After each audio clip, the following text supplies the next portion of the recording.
Hi, hello. Wishing you all a happy new year. And this is Alshia. So, today we will be talking about the systemic changes in pregnancy. So, in systemic changes, we have divided it into two parts, part 1 and part 2. Part 1, I will be covering about the nervous system from the head to down, nervous system. Then CVS, that is cardiovascular system. Then RS, then we will see gastrointestinal. And part 2 will be about urinary and exocrine about, and then we will see about skin changes. So first let's see the CNS. So CNS, first we will see about the nervous system. Nervous system during pregnancy and during postpartum. So during pregnancy, the woman will be can be in a state of melancholia, as well as she will be having frequent awakening, and she will be having a lack of sleep, guys. Whereas during postpartum, she will have lack of sleep, and due to continuous night feeds, which is very new to her, and child will be crying at the night due to fear. So these might actually disturb the woman's basic metabolism and cause postpartum blues. Okay, this is the nervous system changes. And next you will see about the CVS.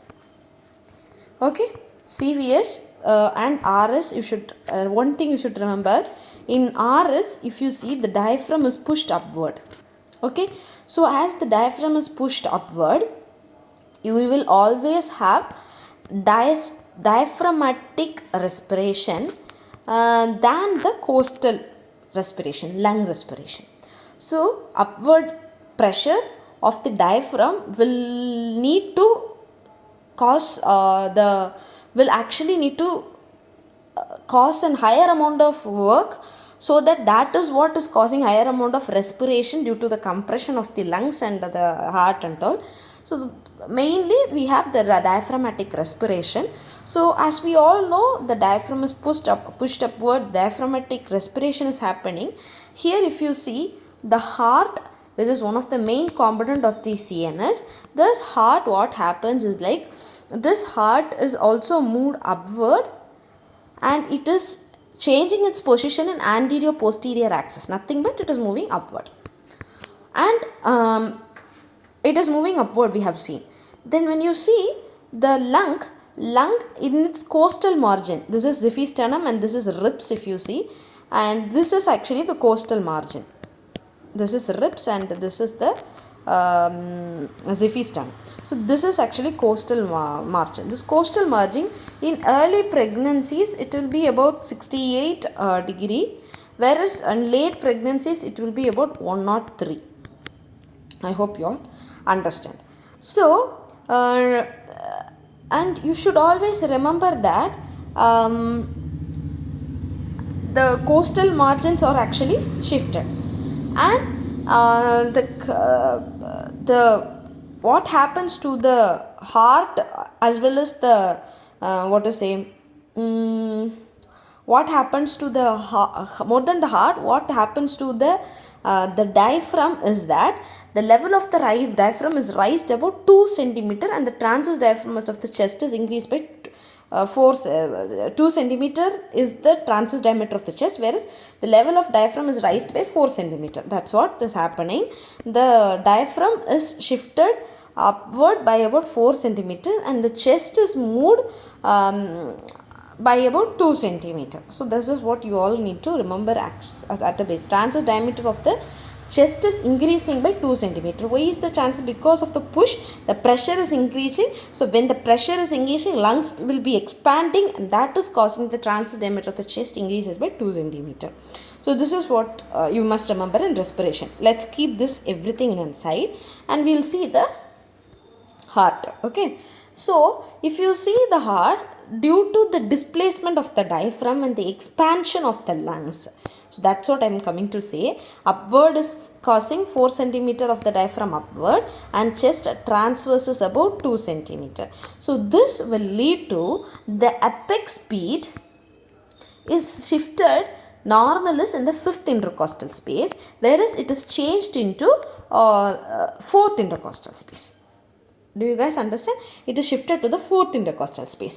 Not only it is changed to the 4th intercostal space, it is actually pushed outward to the left by 3 centimeter by the end of the 3rd trimester. What happens, as I said you, the transverse expansion is causing the lung expanding, and transverse diameter of the chest is increasing by 2 centimeter, whereas outward the apex beat to the 4th intercostal space and outward to the left by 3 centimeter. Okay, what happens, the apex beat is actually in the 4th intercostal space and upward to the outward to the left by 3 centimeter. Outward, I'll write it, guys. So 4th intercostal phase, and it is outward to the left by 3 centimeter. Okay, this is the apex beat changes, whereas transverse diameter is increasing by 2 centimeter. Okay, apex beat you guys understood, I think. Next, if you see this one we have seen based on the position, guys. Now if you see based on the hard sounds, S1, S2 we have, guys. Okay, S1, S2. This S2 is not being having very much of problem. S2 is nothing but AP, aortic and pulmonary valve component. So there is no change in this. But whereas S1 is being altered. What happens to S1? S1 is nothing but mitral and tricuspid. We all know that the left ventricle is increasing in mass. Why is it increasing in mass? It is increasing in the mass. Not only mass, it is increasing in the diastolic pressure due to cardiac overload by increased blood volume.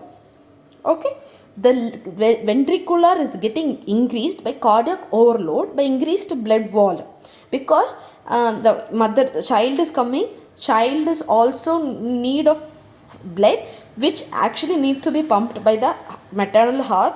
So what happens is, like, initially there is bit hypertrophy, so that the amount of blood that can be pumped is also higher, that amount of blood that is needed for the child is also higher, so then pumping must also be bit more higher.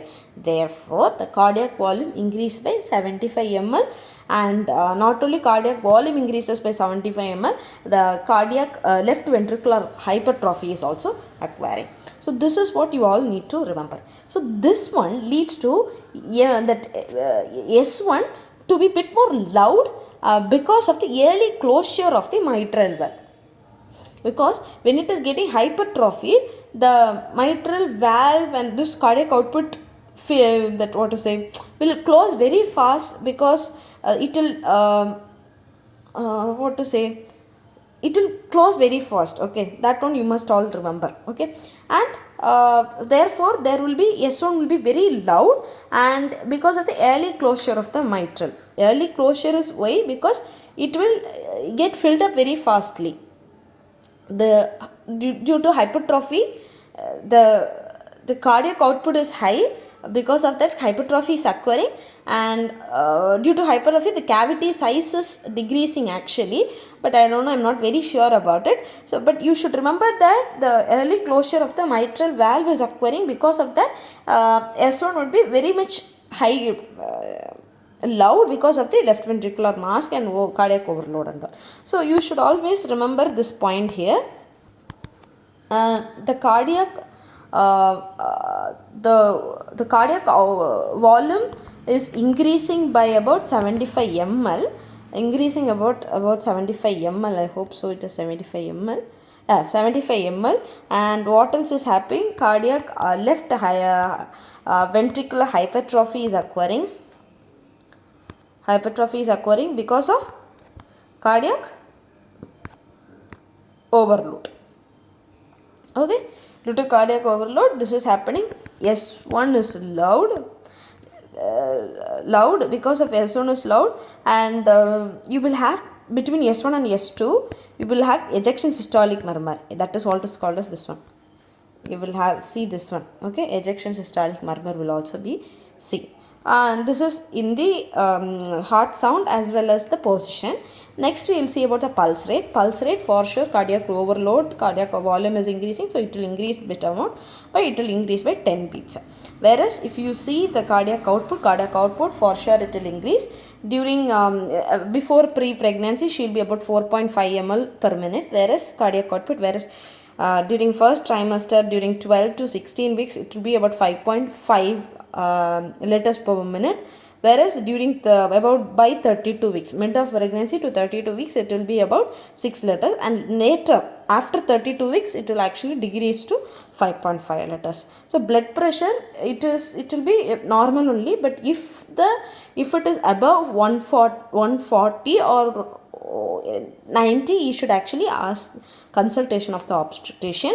And varicose veins are most commonly seen. It is usually seen in the lower than the upper, because we know it is the abdominal pressure is what increasing than the other. So because of that, it is causing varicose vein. Varicose vein can be due to hereditary factors, due to defect in the valve, due to COX-C2 genes, that is hereditary, due to increased venous congestions below the diaphragm caused by greater intra-abdominal pressure of the pregnancies, then obstruction of the common iliac vein owing to the rush of the blood from the enlarged hypogastric vein, vasomotor conditions due to increasing in the total amount of blood and consequent enlargement of the vein.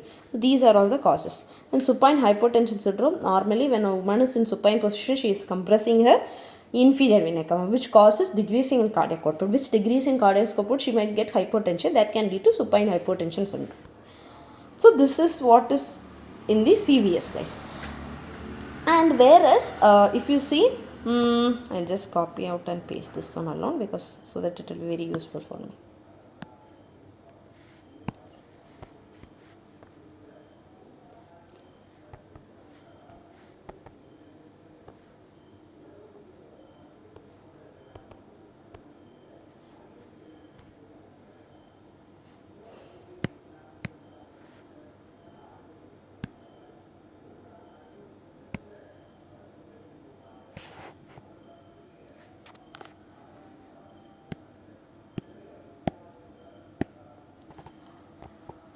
Sorry for those videos, just I was taking to copyright those things. And if you see pre-pregnancy, it is 4.5, 12, those things are happening. Later on, varicose veins are most commonly seen. Next we will see RS. The main thing is, I have covered 3 points. Than that, if you see, cardiac output is increasing, oxygen consumption by the patient will also increase by 20 to 40%. And one thing you should remember, that oxygen consumption increases to 24% oxygen consumption. So this is increasing. And later on, if you see, tidal volume will increase, guys, whereas residual volume will decrease. When tidal volume increases, there is decreasing in PCO2 and increasing in PO2. Actually, patient will have physiological dyspnea, most common during pregnancies, guys. So this is very important in this. That is what I was said. Tidal volume increases by 200 ml, but residual volume reduces by 200 ml. The increased volume of air and together with reduced residual volume increases the gaseous exchanges.